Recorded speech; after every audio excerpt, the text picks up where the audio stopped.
Hi everybody, welcome to episode 207 of Skyrim Mods Fortnightly. We have the most splendid combination of modifications for you all today. We have an immersive home mod, a staff mod, a snake armor mod, and teenage girls. Wow, what a combination. I'll see you guys on the other side.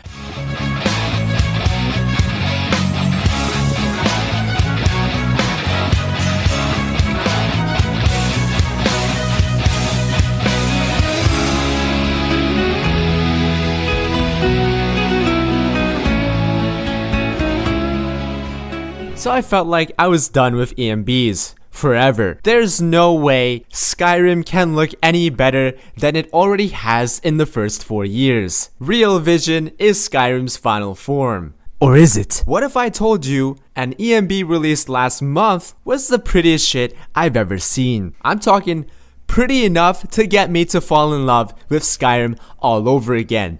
This is Tetrachromatic EMB by Slothability, quite possibly the most beautiful Skyrim that's ever existed, and maybe will ever exist. But then again, in another 2 years, there might even be a better EMB, which is what's so crazy about Skyrim. This shit makes Skyrim look like it came after Fallout 4, and probably the reason why this EMB looks so much better than Real Vision and anything else is because it uses the latest EMB 0.305. Now I don't know technically what changed in 0.305, but let me tell you, if you did not update to 0.305 and switch to this EMB, you are making a bigger mistake than uninstalling Thomas the Tank Engine. But yeah, it's very rare that there's nothing I can dislike about an EMB. The colors are so spot on. The flames in the night look so intense and colorful. The water is the perfect shade of blue. The grass in the south is so fantasy-like. The purple tinge during sunset and sundown. The warmness in the rift. The lights shining from the windows and when it snows. The improv victitiousness of Alduin has been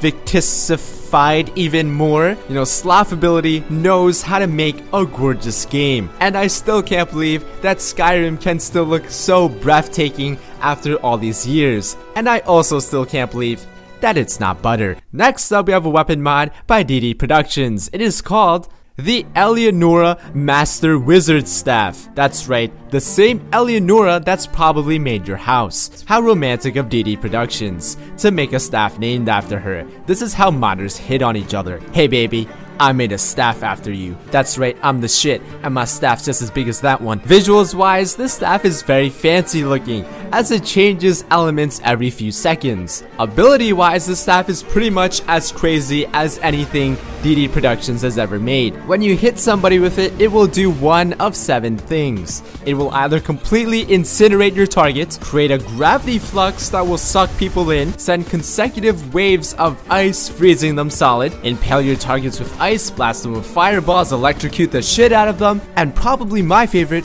horrify them. Is it the most balanced weapon ever? Probably not. Is it the flashiest weapon? Might come close. Did it get the Eleonora seal of approval? Why, yes it did.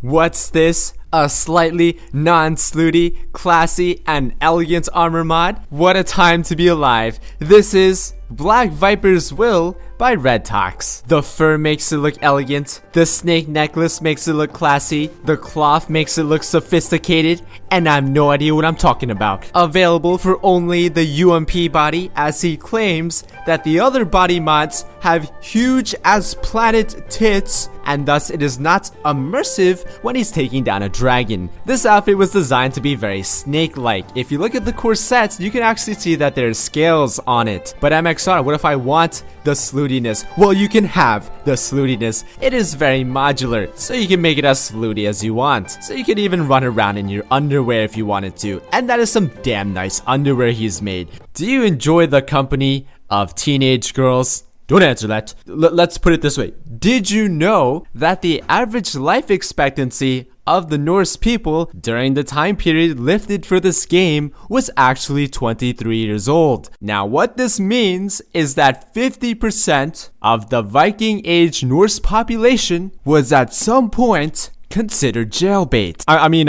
15 years or younger, according to this graph from this totally reliable source. So the only logical thing to do now is to make a mod called Sassy Teen Girls by Trip the Rift for lore-friendly reasons and nothing else. So these lovely and respectable young women were born triplets to a father who is determined by the Greybeards to have dragonborn abilities. So they're pretty much supposedly really good in battle and they know how to use the voice. And you can find them residing in the living quarters of your Vasker. So you have the sword and shield Vera, the archer Heidi, and the mage Mickey. They are all beautiful, respectable young women. But what happens when a werewolf attacks? Come on, girls, you got this. Use your voice. Let's go, girl power.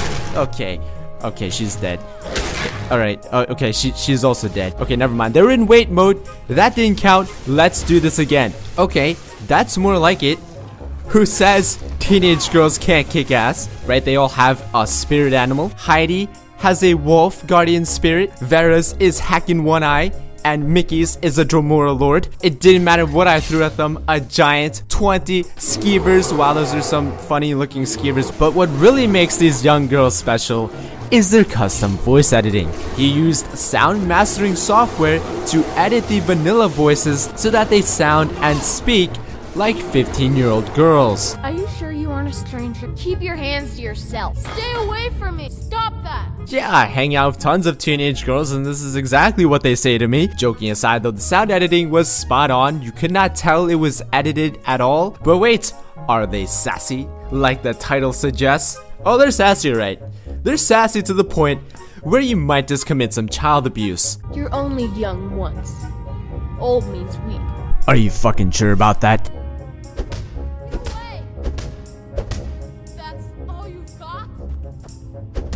So yeah, nothing really to complain about. He promised us sassy teen girls. He delivered us sassy teen girls. Download at your own risk. Don't come running to me when Chris Hansen comes knocking at your door. Next up, we have the most immersive home you've ever set foot in. It's called Windpath by Aukmat. Look around you. Almost everything is activatable. Check out that box. If you sit on it, you'll begin reading a book. Head into your bedroom. It's getting late. Sun is too bright.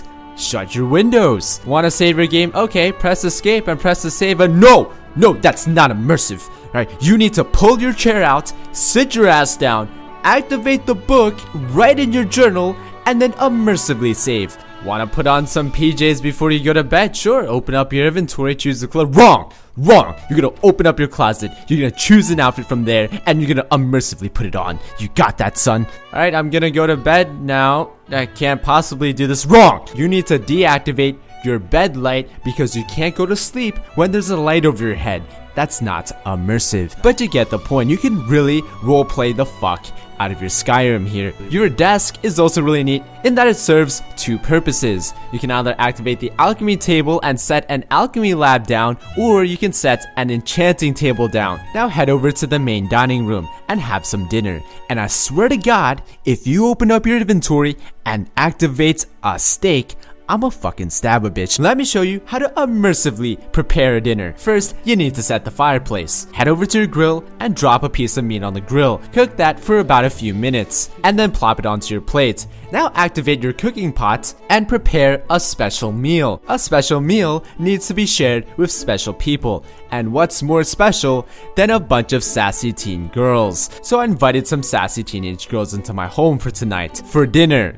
And nothing else. I set the table, but before we could eat, I had to change the rugs into a more youthful rug that the youngins would appreciate. Unlike vanilla food, this food was immersively steaming before us, adding to the roleplay experience. As we ate, something shocked me. I couldn't believe my eyes. I heard some crunches, and lo and behold, food had literally disappeared from her plate. The sassy teenage girl had actually consumed food right before my eyes. That was just about one of the most immersive things I've ever witnessed in my life. But I knew this dinner would not be complete unless I serenaded the teenage girls. I played them some tunes. Bitches love tunes. Young respectable women enjoy music. When dinner was done, I took them downstairs to have a cold one. Just me, because I'm old enough for such liquids to enter my body. I undressed immersively. I changed the heights of the water immersively. Then we spent the rest of the nights in the most beautiful hot tub in all of Skyrim. And that was the story of how Alex Straza got indicted for pedophilia.